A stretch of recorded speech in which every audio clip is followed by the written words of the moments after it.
Hello बच्चों, तो हमारा क्वेश्चन है define compressibility factor and at what pressure condition the gases are difficult to compress. यानी compressibility factor क्या होता है और वो कौन सी कंडीशंस है प्रेशर की जिसपे हमारी गैसेस को कंप्रेस करना डिफिकल्ट हो जाता है। So the key concept of our question is deviation from ideal behavior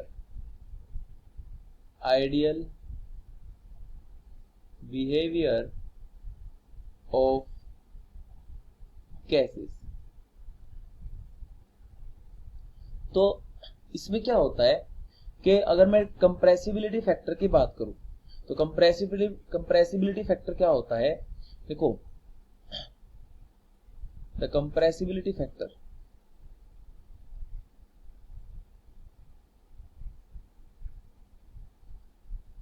इसको डिनोट करते हैं Z से, और एक्चुअल में क्या होता है, इट इज द रेशो। एक रेशो लगाओ, रेशो किसकी, V observe divide by V ideal.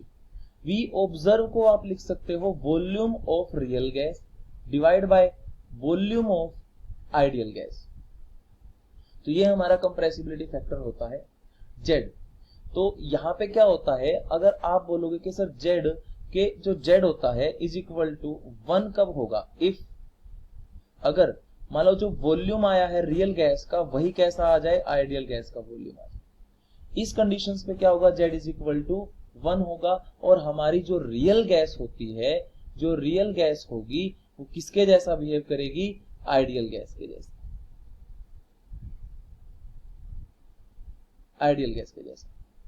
दूसरी कंडीशंस, अगर आप क्या करोगे, Z हमारा ग्रेटर देन 1 कब आएगा, Z ग्रेटर देन आएगा अगर वॉल्यूम ऑफ रियल गैस का क्या जो है ज्यादा हो जाए, किससे, V ऑफ I। ऑब्वियसली अगर अपर टर्म क्या हो जाए, ज्यादा हो जाए, और डाउन टर्म जो है जो हमारे डिनोमिनेटर में है वो कम हो जाएगी, तो हमारा Z जो आ जाएगा क्या हो जाएगा, ग्रेटर देन 1 आएगा। और ऐसे टाइम पे आप क्या बोलोगे कि इसका मतलब क्या है, हमारी वॉल्यूम जो है वो ज्यादा आ रहा है। अगर वॉल्यूम ज्यादा आ रहा है तो आप बोलोगे इसको पॉजिटिव डेविएशन, इसको बोला जाता है पॉजिटिव डेविएशन।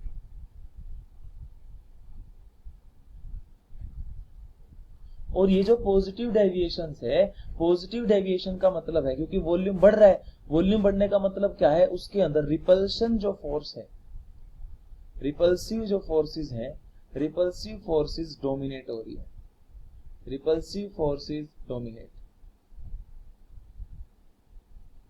रिपल्सिव फोर्सेस क्या कर रही हैं, डोमिनेट कर रही हैं। और अगर रिपल्सिव फोर्सेस डोमिनेट कर रही हैं, इसका मतलब gases are more difficult to compress.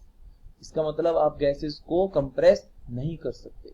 Means अगर ये फैक्टर आता है कि Z is greater than 1, then gases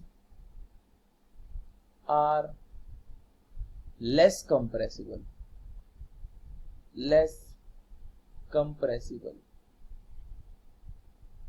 तो थर्ड केस भी हम देख लेते हैं।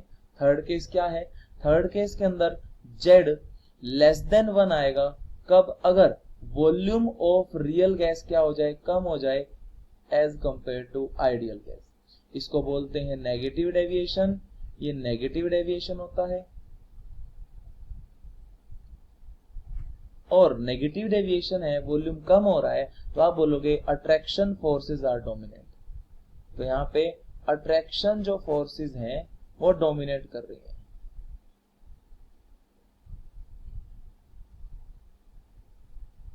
और अट्रैक्शन फोर्सेस डोमिनेट कर रही हैं, इसका मतलब gas can be easily compressible, gas को आप इजीली कंप्रेस कर सकते हो। Then gases are easily compressible।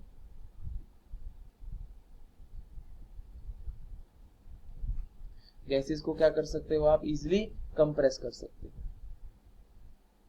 तो गैसेस अगर इजीली कंप्रेस हो सकती हैं तो हमारे पास यहां से एक नया लो, एक नई चीज आती है टर्म, जिसको आप देखो, इसको आप क्या लिख सकते हो, Z is equal to V of real gas divide by V of ideal gas. कुछ बुक्स में इसको V of M molar volume और आइडियल वॉल्यूम भी बोला जाता है। और इस मोलर वॉल्यूम को आप आइडियल गैस के अकॉर्डिंग, अगर ये आइडियल गैस का वॉल्यूम है तो आप इसको लिख सकते हो P डिवाइड बाय nRT।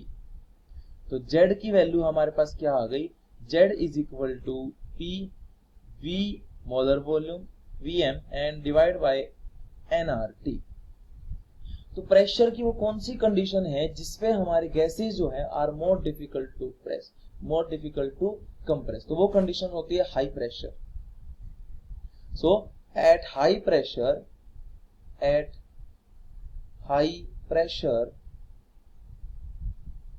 अगर आप प्रेशर ज्यादा करते हो, Z की value always will be greater than 1 and gases क्या हो जाएंगी, डिफिकल्ट टू कंप्रेस हो जाएगी। तो हमारा जो आंसर रहेगा eight high pressure always Z will be greater than 1। That means अगर हाई प्रेशर रखोगे तो क्या हो जाएगा, हमारे गैसेस के अंदर रिपल्शन फोर्सेस आएंगी और gases are more difficult to compress हो जाएंगी। I hope you will understand it well.